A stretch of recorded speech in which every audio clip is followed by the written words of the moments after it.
any master except the Filipino people. Nobody but nobody.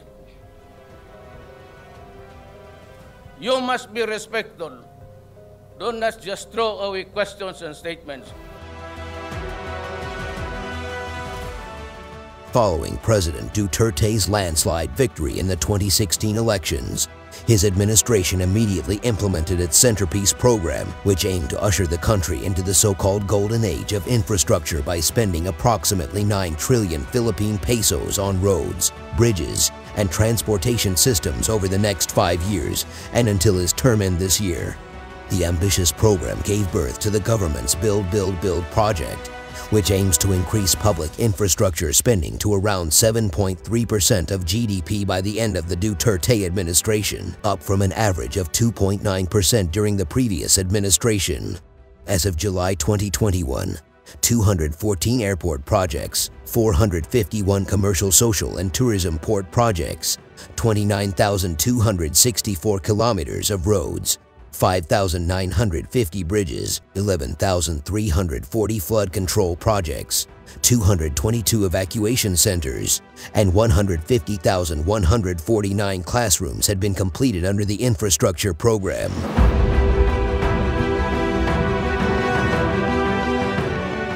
Now, let's take a look at the 10 new mega projects in the Philippines under Duterte's administration. Before we begin, make sure to hit the like button and subscribe for more videos like this. Number 10. Clark International Airport Expansion. The new 116,000 square meter terminal was handed over to the Philippine government on January 22, 2021. It was completed in less than 2 years. The passenger terminal is part of the Philippine government's Build, Build, Build program. The total investment in the new terminal is close to 12.55 billion Philippine pesos, or $243 million. The project was supposed to relieve congestion at the Ninoy Aquino International Airport, which serves Manila and the surrounding metropolitan area. The work is the first phase of the airport's expansion, which will increase passenger capacity from 4 million to 12.2 million per year.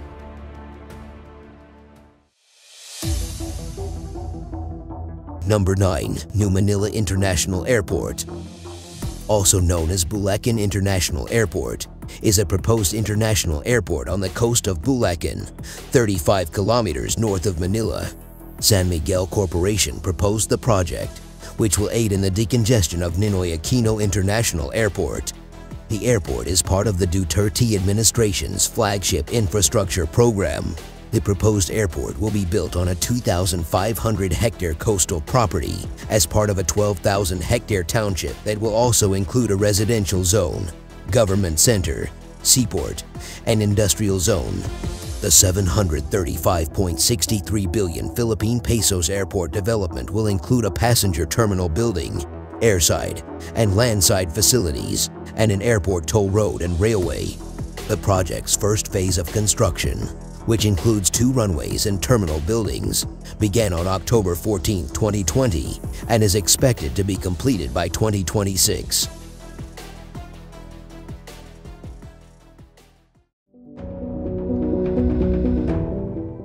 Number 8. Metro Rail Transit Line 7.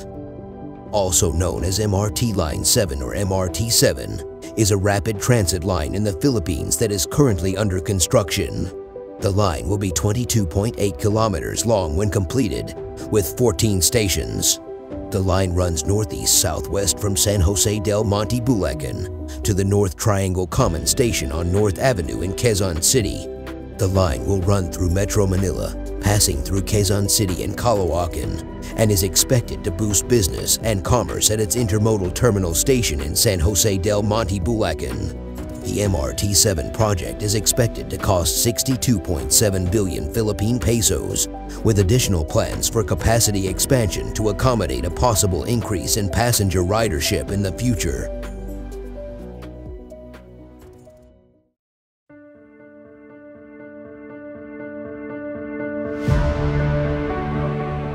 Number 7. Cavite Laguna Expressway and Laguna Lakeshore Expressway.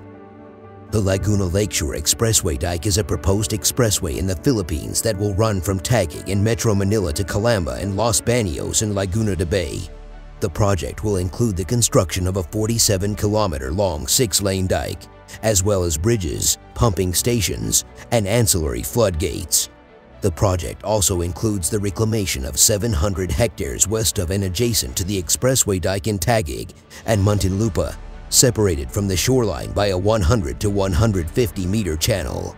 It aims to build a high-quality highway connecting the southern part of Metro Manila to Laguna, as well as a dike to prevent flooding in the western coastal communities along Laguna Lake. The expressway is expected to cost 36.74 billion Philippine pesos. When completed, it is expected to relieve traffic congestion in the Muntinlupa and Calamba areas, as well as serve as a flood control measure for communities on Laguna de Bay's western shore.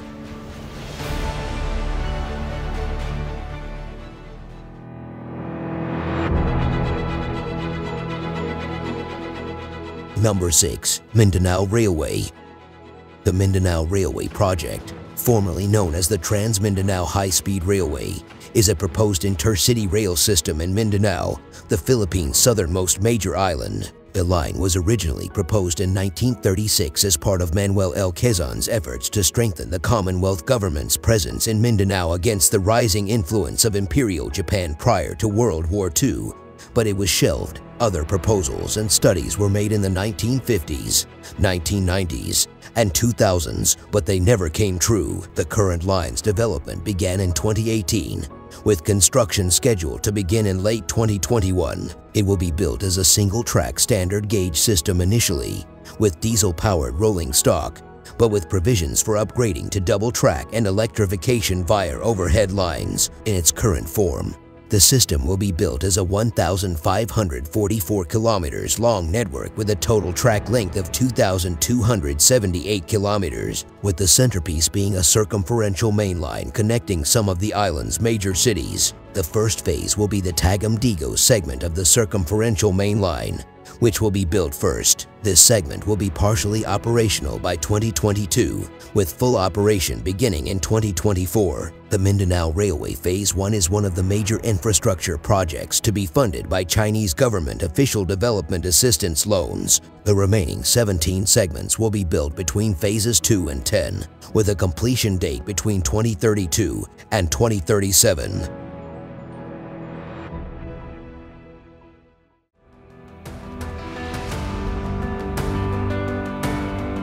Number 5. Metro Manila Subway Line 9. Formerly known as the Mega Manila Subway, is an underground rapid transit line in Metro Manila that is currently under construction.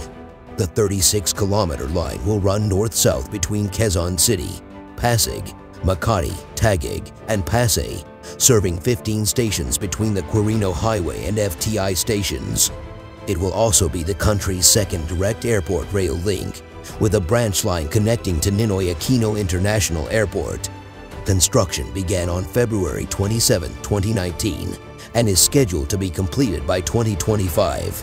The project is expected to cost 227 billion Philippine pesos and will be included in the national budget in subsequent years. It is expected to be the most costly transportation project undertaken by the Duterte administration. Japan's government has expressed willingness to assist in covering the line's expenses, and the first installment of a 104.5 billion yen loan has been signed.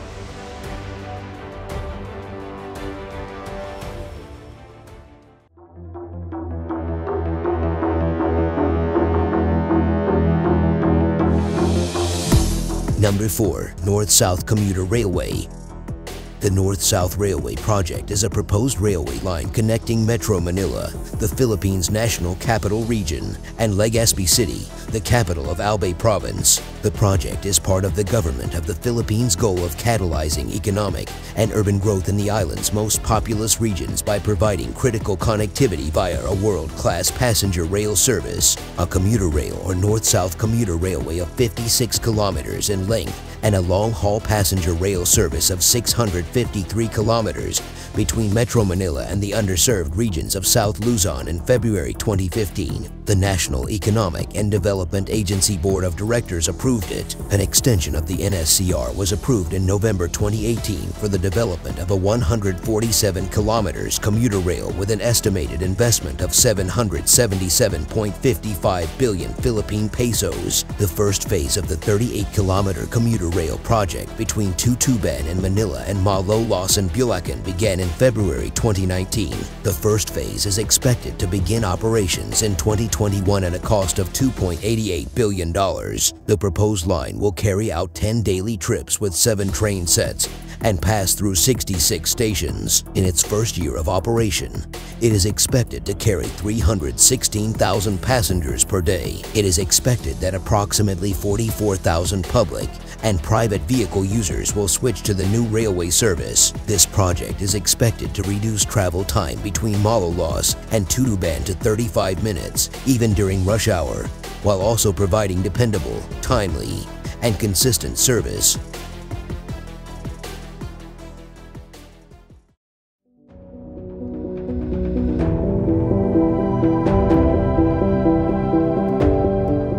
Number 3. New Clark City. New Clark City is BCDA's response to Metro Manila's overcrowding.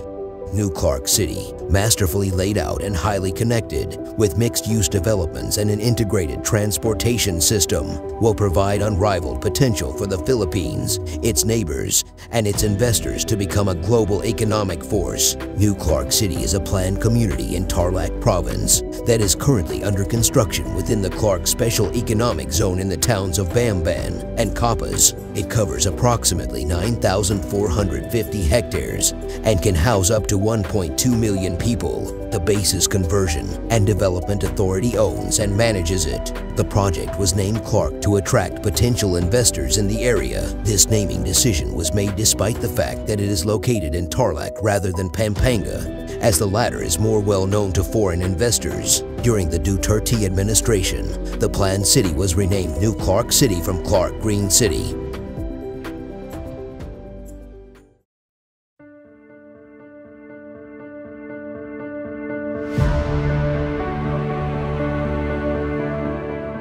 Number 2. ORCA South. Located on the East Service Road in the city of Taguig, ORCA South is a 74-hectare planned unit development with residential and commercial areas, resulting in a community with all the services needed and a $1.5 billion budget. The FTI station of the planned North-South Commuter Railway and Metro Manila Subway Line 9 will be linked to the Taguig Integrated Terminal Exchange, which will be located in ORCA South.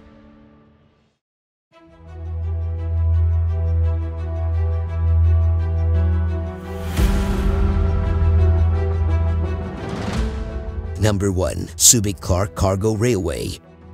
The over 50 billion Subic-Clark Cargo Railway project is a 77-kilometer rail link connecting Subic Port and Clark International Airport, primarily to reduce the number of trucks traveling in Metro Manila and lower goods prices, connectivity across a larger geographic area and to more economic markets, an efficient freight and passenger system, and expanded business opportunities.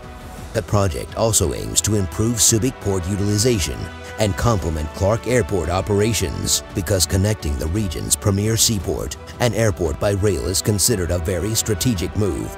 The project will be a huge game changer for the growth and competitiveness of Region 3 and the country.